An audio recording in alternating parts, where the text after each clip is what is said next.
Hello everyone. Today, let's dive into the captivating film Invasive. I highly recommend sticking with it until the final scene. The story opens with Lara, a carefree and charming young woman, venturing into the desert to deliver a mysterious package. Curiosity gets the better of her, and as she claims a box for herself, she stumbles and falls. Suddenly, an unseen figure drags her away, setting the stage for the suspense to come. Next, we meet Kay and Riley. Riley works as a waitress for the enigmatic billionaire Piers Patton. Despite their empty pockets, both friends fantasize about living in luxury. Piers, renowned for his medical breakthroughs and striking looks, is accompanied by his glamorous girlfriend Jessica. That evening, Piers fumes over a magazine spread, furious that the journalist chose a different photo. Amid the tension, Jessica gently adjusts Kay's necklace. As the party winds down, the guests drift away into the night. Once the coast is clear, Riley carefully checks for cameras inside and out before settling into the billionaire's stunning mountain home. With Kay grieving her mother and Riley alone in the world, the two friends have made a secret tradition of sneaking into lavish houses for a few days of escape. They savor the empty mansion, indulging in gourmet food, swimming in the pool, and letting themselves forget their troubles for a while.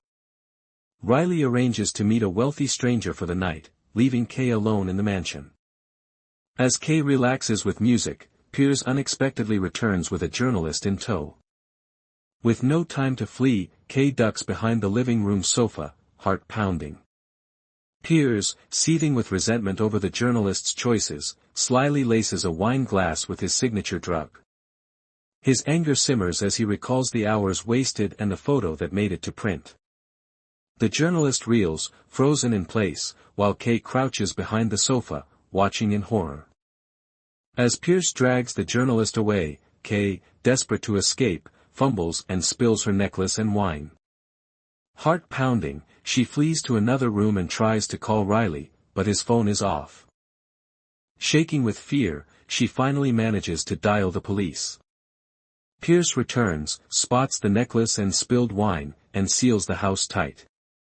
His voice crackles through a hidden microphone, taunting Kay that escape is impossible, as he stalks the halls with a gun. Kay darts from room to room, but every window is shatterproof. Music blares through the speakers, adding to her panic. Squeezing through a narrow air vent, she scrambles onto the roof, then, trembling, leaps into the pool below. Gasping for breath, she slips out of the water, only to dive back in, hoping to throw Piers off her trail.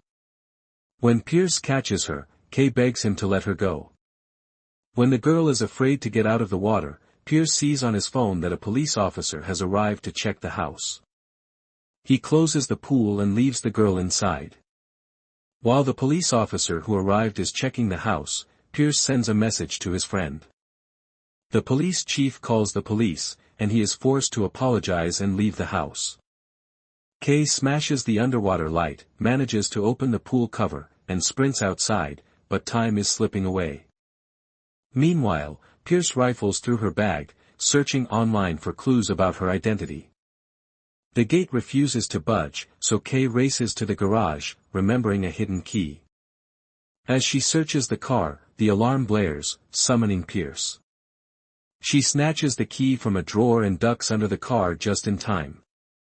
Outsmarting Piers, she gets him to open the garage door and dashes to the elevator, only to be stunned by the journalist bound inside. Desperation drives her to crouch behind the journalist, and as soon as Piers leaves, she rides the elevator down. The doors open to a sprawling basement laboratory. Kay is stunned. Piers has been experimenting on people, transforming them into restrained, dazed figures with his mysterious drug. Heart racing, she films the scene on her phone, even as terror grips her. Piers soon discovers her presence in the lab and gives chase. Kay films Lara, but Lara's unsettling movements frighten her so much that she drops her phone beneath Lara. Desperate, Kay tries to retrieve it, but fails. Overcome by fear, she flees. At the elevator, she spots Piers and bolts back to the lab. Piers catches up, and a frantic struggle erupts. Kay barely manages to escape and dashes back to the elevator. She frees the journalist and heads downstairs. In the garage, Kay unlocks the gate just as Jessica arrives. Jessica steps out, demanding to know why Kay is at her boyfriend's house, ignoring Kay's frantic explanations. When Jessica notices blood on Kay's hand, she assumes Kay has hurt Pierce and, brandishing a gun, forces Kay inside. Pierce emerges from the elevator, and Jessica immediately asks what happened. Ignoring Kay's desperate pleas not to hand over the weapon, Jessica gives it to Pierce. Kay has no idea that Jessica is just as ruthless as Pierce. In a last-ditch effort, Kay warns them she has everything on video, stored safely in the cloud for anyone to see. Unmoved, Pierce shoots her, leaving her helpless, and drags her back to his lab.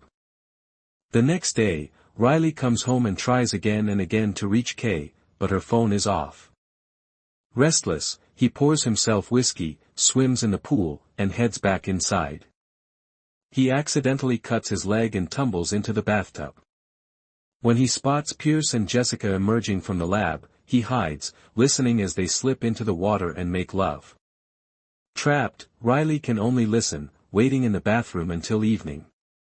When he hears Pierce leave for the lab, Riley seizes his chance, grabs his gun, confronts Jessica, and demands to know where Kay is.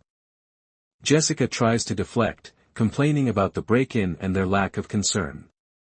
Suddenly, she grabs the remote and blasts loud music. Startled, Riley clutches the gun, and chaos erupts as they struggle. In the scuffle, Riley tosses the weapon aside, and Jessica is slammed against the metal table. Riley stands frozen in shock, unsure what to do next. Pierce enters, stunned by the scene before him. Riley demands that Pierce show him where Kay is, so Pierce leads him to the lab. Shock floods Riley as he discovers Pierce is experimenting on people, infecting them with cancer and turning them into monsters. Desperate to protect Kay, Riley is caught by Pierce, who then confronts her and demands that she hand over her phone. Kay bargains. If he saves Riley, she will give him the phone, which she claims is hidden in a drawer in a third-floor bedroom. Kay struggles to force the door open. Suddenly, Riley bursts in, grabs the phone, and says, "Where is your phone? Let's film this horror." Though she wants to escape, Kay approaches Lara to retrieve her phone. Riley pulls a gun and tries to shoot her, confessing to Kay that he hates being homeless and resents his father. Just then, Pierce arrives and reveals that he agreed with Riley to pay $10 million for the phone. Lara wraps her arms around Riley's neck, causing his gun to drop, and Kay seizes the chance to run. A gunshot rings out behind her, and Kay realizes Pierce has killed Riley. Kay can't open the elevator. Thinking, she sticks his own drug on her phone and comes to him. She asks him to let her go and gives him her phone. Then she tells him the password. Pierce realizes that there is nothing in the phone and that the girl has deceived him. When he thinks that he will prepare a special room with radiation for the girl and put the girl in it, he gets dizzy and realizes that Kay has used his drug. Kay puts him in this room and goes to the elevator. At this time, Pierce, who has changed his appearance in the middle of the breath, comes after her and tries to kill the girl. However, Kay enters the elevator and closes the door. Pierce's head gets stuck in the elevator door, and he can't breathe. Bloodied and shaken, Kay stumbles outside and calls the police, confessing to killing Pierce. As the film ends, flashing lights announce the arrival of the police. What did you think of the movie? Share your thoughts below.